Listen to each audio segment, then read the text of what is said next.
nüüd on, ütleme, lähme kohe selle alanemise peale. Praegu nagu käsitletud kolme põhivarianti, ütleme, kui see pais lastakse, no see laskmine, alla laskmine omaette probleem ja pikk protsess, kuidas see toimuma hakkab. Aga põhimõtteliselt ütleme plaani ja lahendus, kui pais on alla lastud, osades likvideeritud ja voolusäng on nagu üheharuline.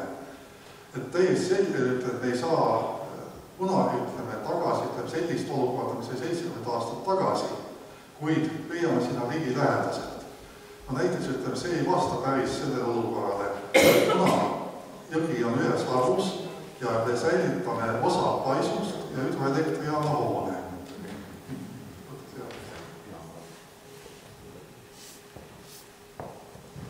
Nii, nüüd, et no see, ütleme, läheb olnud olukorrale, et jõgi on kahes harus, ütleme, ja selle vahel on saar, ütleme see saar, aga tegelikult ta, ütleme, algselt oli tundvalt väiksem ja ta oli nagu see lõunapoolses osas. Aga selle hüdroelektrijaama või seda äravoolu kanali kaevamisega, ütleme, või süvendamisega ta olukord muudeti niivõrd radikaalselt, et päris seda vana olukorda, noh, kas teda on mõtet saavutada. Nii, ja nüüd ütleme niisugune vahepealne projekt, ütleme, kus on pais on likvideeritud, ütleme, jõgi on kahes harus, saar on alles või olemas ja on ka säilitatud see hüdroelektrijaama hoone, kui nagu teatud sümbol või mälestuslik märk öelnud taevadest. Nii, need on niisugune põhitöövariandid. Siis on nüüd kaalutud ka selliseid vahepealseid veetaseme variante, et ütleme selle erinevatel kõrgustel. No nendel nagu pikalt ei peatuks, ütleme, aga on jäänud, ütleme, selline variant, kus, ütleme, vesi alandatakse selliselt, et ta jääb ikkagi olnud voolusäängi ja need üldpildid, mis on, nad põhimõtteliselt jäävad samaks, ainult et vesi on kõrgemal.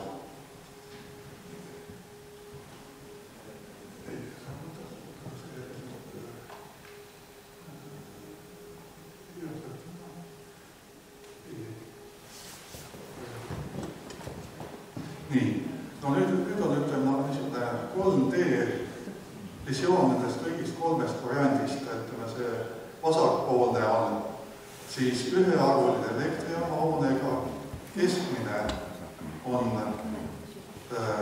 saarega, kaheharuline ja ilma elektrijaama hooneta ja kolmas on väikse saarega elektrijaama hoonega. Nii, nüüd näha, ütleme, see kestlise jõe lamb on nagu roheline, seda eriti väljastust näidatud ei ole. Et siin on niisugune pikema perspektiivi otsustuse küsimus, et milliseks me lubame kuidas lubame loodusel ennast kujundada ja kui palju ise oleme valmis investeerima seda vastavalt oma soovile rohkem kujundada.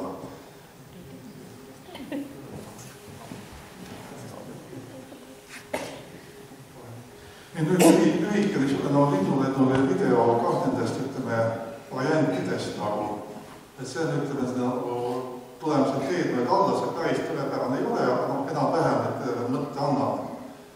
Et kui me sinna nüüd paisu enam ei ole, tuleb sild, elektrijaama hoone, jõesäng. Nii, sinna nüüd lammile saaks kujundada matkarajad, ütleb praegu, eskiis või idee on, et nad ühendavad need olemasolevatega ja siis need valjandite kohale teha niisugused nagu uhke kohad, mis on nagu hooldatud ja kus oleks vaadetavad. Samuti, ütleme, saab olema ka supluskohaks, supluskoht mingil määral välja arendatud, et on võimas vette minna. Ei vesi suureks ei lähe. Et selle on tehtud, et vesi suureks ei lähe. nii, nüüd on see kahearvuline variant nagu, sildad on põhimõtteliselt niisugused, nagu nad oleks, on see taevaspojas. Ja nüüd just see haljastus, milline ta tuleb see nende pikem analüüsi teema, et millisest lasta kujuneda ja millisel määral nagu ise oleks valmis seda hooldama ja kujundama.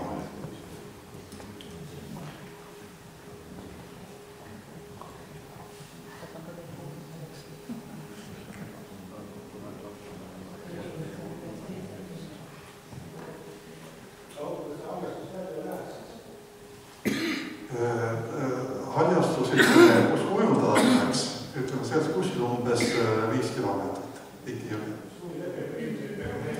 Ei, aga kas ongi vaja, ütleme, seda trimmeid ja kogu aeg, ütleme, et lihtsalt lasta, et ütleme, hooldusalad võiks olla ainult, ütleme, et on see teatud vaatekohad.